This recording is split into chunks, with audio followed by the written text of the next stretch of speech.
আসসালামু আলাইকুম প্রিয় শিক্ষার্থী, অষ্টম শ্রেণীর গণিত ক্লাসে স্বাগত জানাচ্ছি। তোমাদের সামনে বৃত্তি পরীক্ষা।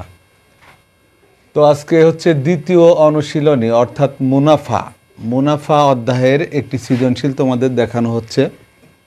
তো দেখো উদ্দীপকে কি আছে, যে কোনো আসল 6 বছরে মুনাফা আসলে 10,000 টাকা হয়। 6 বছরে মুনাফা আসলে 10,000 টাকা হয়। মুনাফা আসলের 3/7 অংশ।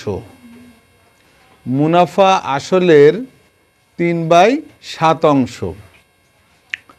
একটি দ্রব্য। আচ্ছা, এটা ক নম্বর, এটা হচ্ছে আলাদা।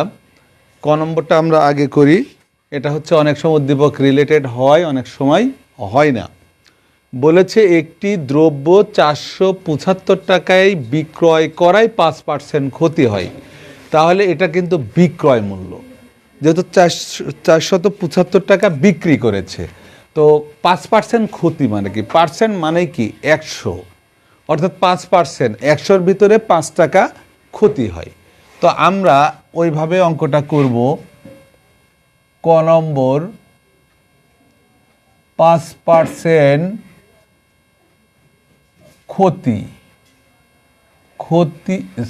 ক্ষতিতে বিক্রয় মূল্য যেহেতু 5% ক্ষতি হয়েছে, অর্থাৎ যে জিনিসটা 100 টাকা দিয়ে কিনেছে সে আরও 5 টাকা কমে বিক্রি করেছে, অর্থাৎ 100 টাকার জিনিসটা সে 5 টাকা ক্ষতি করেছে, অর্থাৎ বিক্রয় মূল্য হলো কত? 95 টাকা। এটা বুঝতে হবে। 5% লাভ হলে 100 টাকার জিনিস 105 টাকা বিক্রি করবে, তখন 100 টাকার জিনিসে 5 টাকা লাভ হবে। দেখো এই লাইন যখন হয়ে গেল, তাহলে বিক্রয় মূল্য যদি 95 টাকা, এটা বিক্রয় মূল্য, যে জিনিসটা 100 টাকা দিয়ে কেনা ছিল সেটা 95 টাকা দিয়ে বিক্রি করেছে, তাই 5% ক্ষতি হয়েছে। তাহলে 95 টাকা যদি বিক্রয় মূল্য হয়, ক্রয় মূল্য কত? 100। এটা কিন্তু বিক্রয় মূল্য, আমাদের বের করতে হবে কি?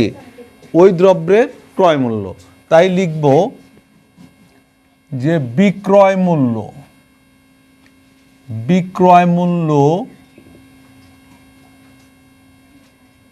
95। আমরা এই যে 100 টাকার জিনিস 5 টাকা ক্ষতিতে 95 টাকা বিক্রি করেছি।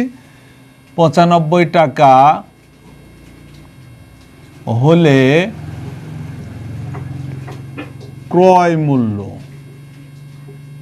মূল্য কত হবে? 100 টাকা। তাই কিন্তু 5% ক্ষতি হয়েছে। দেখো 100 টাকার জিনিস কেনা দাম 100, বিক্রি করা দাম 95, 5 টাকা ক্ষতি হলো। তাহলে বিক্রয় মূল্য 1 টাকা হলে ক্রয় মূল্য সমান 100 ভাগ এই পাশে যা থাকবে সেটা আমরা লিখে দেব, কম যেহেতু 95 টাকা। তো বিক্রয় মূল্য কত টাকা বিক্রি করা হয়েছে? 475 টাকা। 475 টাকা হলে ক্রয় মূল্য সমান 100 গুণন 475/95। তো আমরা এখন দেখো যে এখানে যদি 5 দিয়ে ভাগ করি, এখানে 20 আর এখানে 19, 5 19 95, অর্থাৎ আমরা এই 19 দিয়ে একে ভাগ করে দেখি। 19 দোকানে 38, অর্থাৎ 25 হচ্ছে। আর দেখো 25 দোকানে 50, তারপরে শূন্য বসাই দিই, 500 টাকা। এটা আমাদের ক নম্বর কিন্তু বের হয়ে গেল। খ নম্বর বলছে আসল ও মুনাফার হার কত। ওই যে উদ্দীপকে আছে যে এখানে বলেছে মুনাফা আসলের 3/7 অংশ, আর ওখানে মুনাফাটা আছে কয় বছরের? 6 বছরের।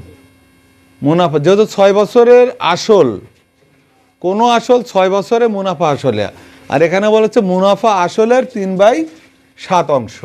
তাহলে আমরা একটা কাজ করব, মনে করি দেখো আসল ও মুনাফা আসল মানে কি, যার ভিতর মুনাফাও থাকবে আসলও থাকবে। অর্থাৎ ওই 10,000 টাকা হচ্ছে মুনাফা এবং আসল যদি আমরা যোগ করি তাহলে ওই 10,000 টাকা আমরা পাবো।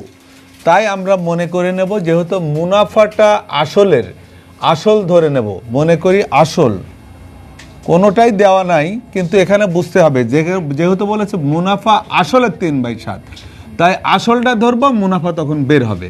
আর যদি থাকছে আসল মুনাফার, তখন মুনাফা ধরে নিতাম আমরা।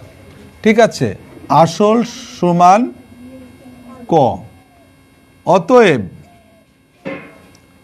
মুনাফা সমান বলেছে মুনাফা আসলের 3/7, তাই আসল যেহেতু ক হয় তাহলে ক এর 3/7, অর্থাৎ আমরা গুণ করে দেব 3ক/7।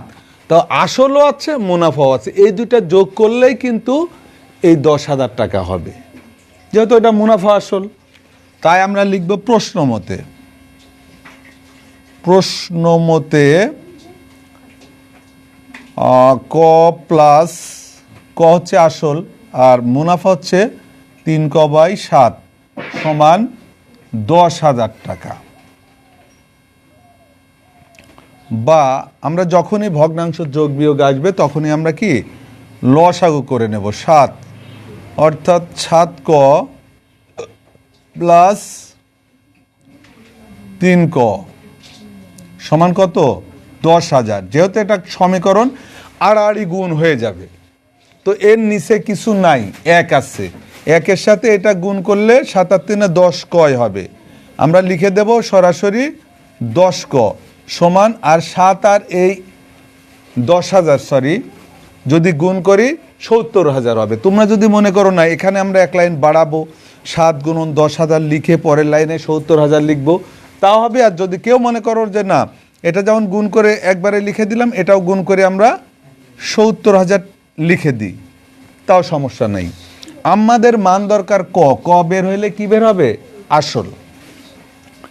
বা ক সমান 70,000 ভাগ 10, আমরা 10 দিয়ে ভাগ করলে একটা শূন্য কেটে যাবে, এই 7,000 হচ্ছে কি আসল টাকা। খ নম্বরে বলেছে যে আসল ও মুনাফার হার, এখানেই শেষ না, আসল বের হয়ে গেল, এখন আমরা হার বের করব। দেখো যে এখানে আমরা যেহেতু এই 10,000 টাকার ভিতরে মুনাফাও আছে আসলও আছে, তাহলে আমরা লিখে নেব যে 6 বছরের মুনাফা কিন্তু বলেছে, 6 বছরে মুনাফা অথবা বছরের মুনাফা সমান 10,000 মাইনাস এই যে আসল আমরা বের করলাম 7,000, অর্থাৎ 3,000 টাকা 6 বছরের মুনাফা। তাহলে 1 বছরের মুনাফা যদি আমরা বের করি, তাহলে 1 বছরের মুনাফা দেখো, 1 বছরে মুনাফা, আচ্ছা 6 বছরে যদি 3,000 হয়, 1 বছরে মুনাফা বের করব 3,000 ভাগ 6 দিয়ে, অর্থাৎ 500 টাকা। 500 টাকা। এখন দেখো মুনাফার হার, আমরা যদি হারের সূত্র দিয়ে করি তাও হবে, ঐকিক নিয়মে করলে তাও হবে, যে 10,000 টাকার 1 বছরে মুনাফা 500 টাকা, আমাদের 1 বছরে 100 টাকার মুনাফা বের করলে তখনই মুনাফার হার বাড়াবে। 1 বছরে আমাদের 100 টাকা বের করতে হবে, তো আমরা লিখব, তো 1 বছরের মুনাফায় আমরা বের করে ফেলেছি, তাই শুধু এখানে টাকা লিখব 10,000।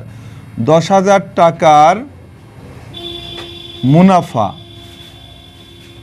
মুনাফা কয় টাকা বের হলো, 500 টাকা। আবার সূত্র দিয়ে করলেও হবে, আমি এর আগেও বলেছি এই কথা। 1 টাকার মুনাফা, শতকরা যখনই হার বের করা লাগে শতকরা 100 টাকার বের করতে হবে। 1 টাকার মুনাফা 500 বাই এই 10,000, আর কত বের করব, যেহেতু হার বের করতে হলে 100 টাকার বের করতে হবে। 100 টাকার মুনাফা সমান এই যে 500 গুণন 100 ভাগ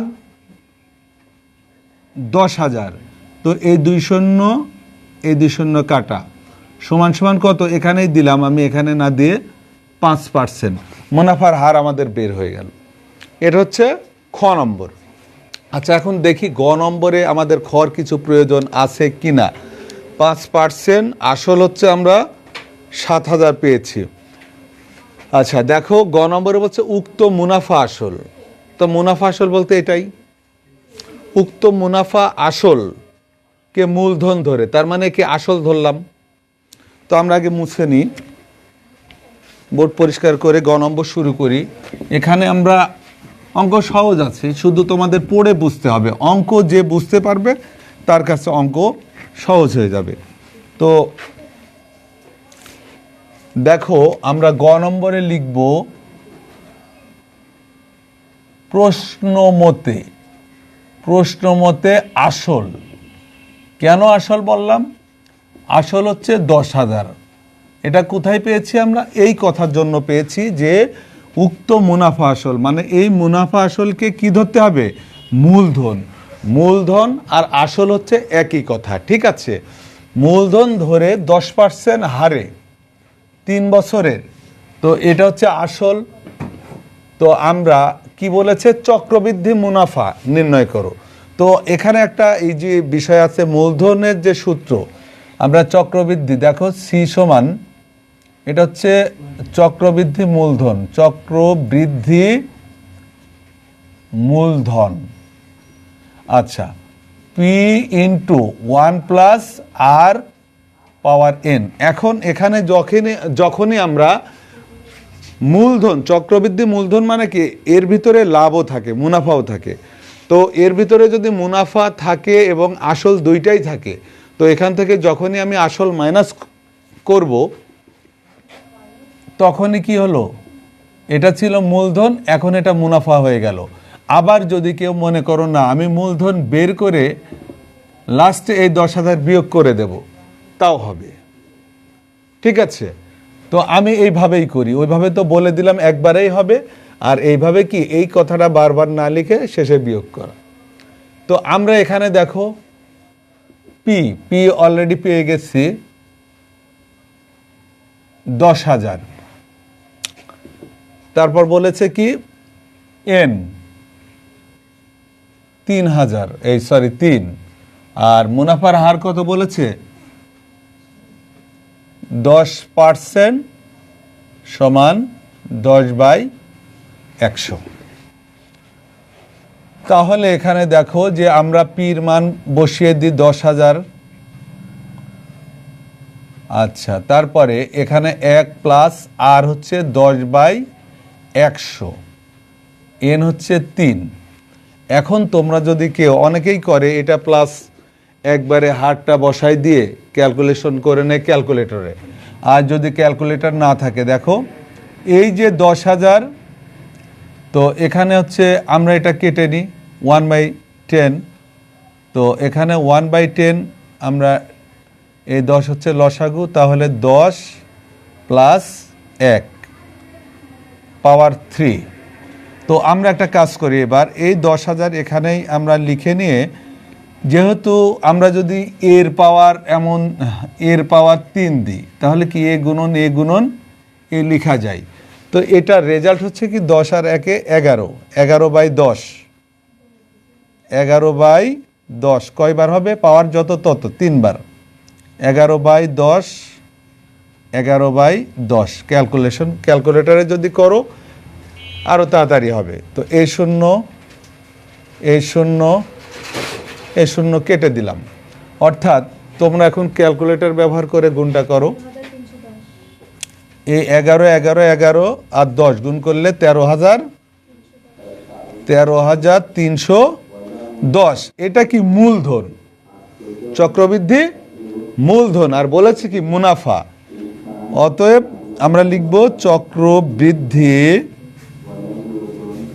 মুনাফা সমান, যেহেতু এটা মূলধনের থেকে আসল বাদ দিব, 13,310 বিয়োগ 10,000, তাহলে হচ্ছে 3,310 টাকা। এটাই ছিল তোমাদের চক্রবৃদ্ধি মুনাফা।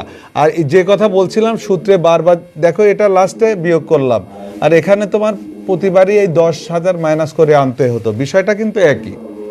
তো প্রিয় শিক্ষার্থী, ক্লাস এখানেই শেষ করছি। সবাই ভালো থেকো, আল্লাহ হাফেজ।